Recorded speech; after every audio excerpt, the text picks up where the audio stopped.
Greyhound racing started here at Mildenhall in 1991 and stopped suddenly in January 2018.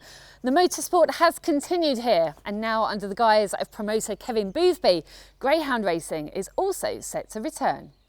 That's the electric for the traps, remember? That's where your starter was.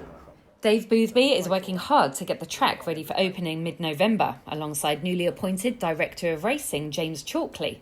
Suffolk Downs is the new name for this track, and it's a project James is excited to get stuck into.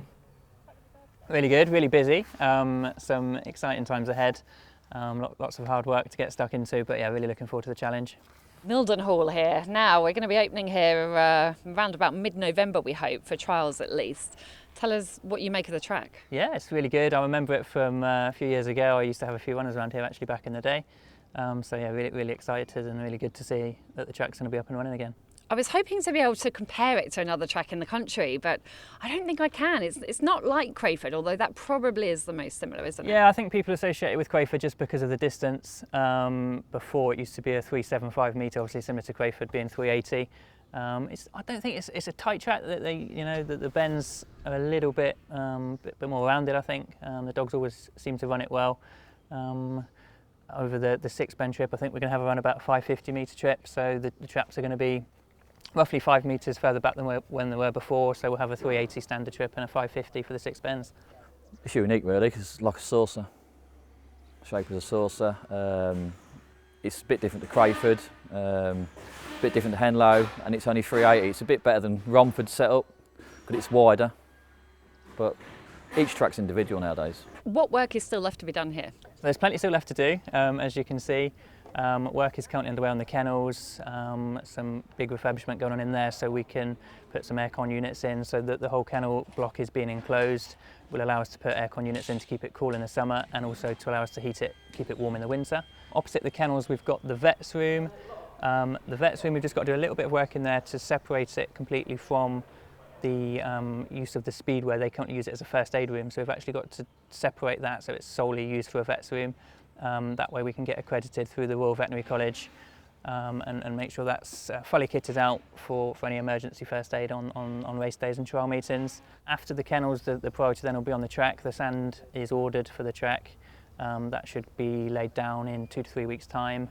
After that it will be traps, and in the meantime photo finish has got to go in as well. So yeah, plenty to be getting on with, but all achievable. It'd been closed for 2 or 3 years. The track itself was overgrown, the hair rail was full, lots of shale on top, so we've took the 4 inches off, ready to put a new surface on. What sand are you putting down? Leighton Buzzard sand, which is like a silker sand. And that is the same as Toaster and Toaster and Henlow, yeah. Obviously we're going to be called Suffolk Downs here, Mildenhall. Yeah. Why the name change? And what was behind Suffolk Downs? My brother seen Suffolk Downs in America, which was linked to Boston where we was both born, so we called it Suffolk Downs. Where would the bookmakers go? Bookmakers will be on the home straight, just by the winning line, where they were before at the bottom of the steps.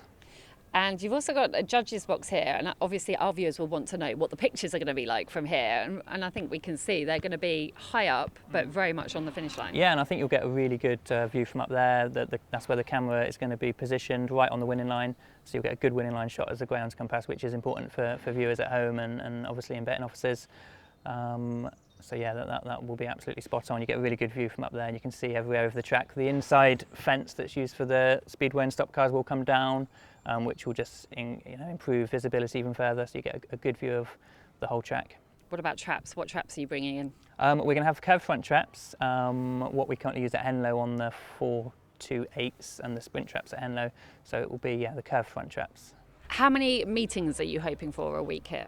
So initially we're going to look to start with 2 morning meetings, potentially on a Tuesday and a Friday morning, be from the Henlow existing SOS fixtures.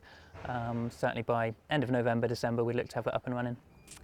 There is a joint sort of lease here with the motorsport, particularly the speedway that goes on. So you don't have use generally of it at weekends, but of course the speedway does have a closed season. So in that time, can we expect any open racing, perhaps competitions? Yeah, absolutely. The plan will be to have several sort of gala evenings, feature racing competitions, at the weekend when we've got that availability. Yeah, I think that will be something that everyone can look forward to. And when that is happening, what sort of facilities are there here in terms of hospitality? Okay, so there's a bar which will be open all the time for trainers' use, and a cafe. There will also be the main restaurant.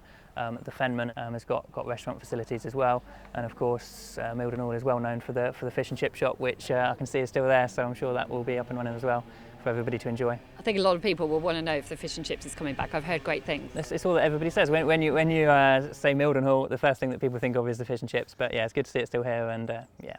There are a lot of trainers in this area, none less so than the likes of Mark Wallace and Patrick Janssens. You've already got 2 trainers signed up as well. What's the situation with getting runners here? Yeah, we've actually already got a waiting list, 4 trainers here at Mildenhall.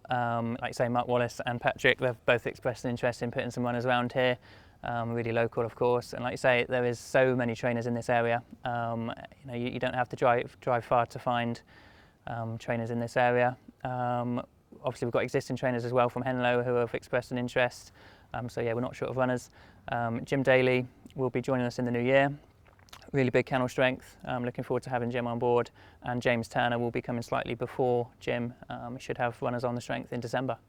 Any other names you can give us, likely graded runners here? Yeah, I mean, we've got, say, looking at the Henlow trainers, we've got trainers like Jason Ray. It'll be a little bit better location-wise for him, a little bit closer to home. Terence Nevin as well, fairly big kennel. We've expressed an interest in having some runners around here. And I say that there's plenty more as well.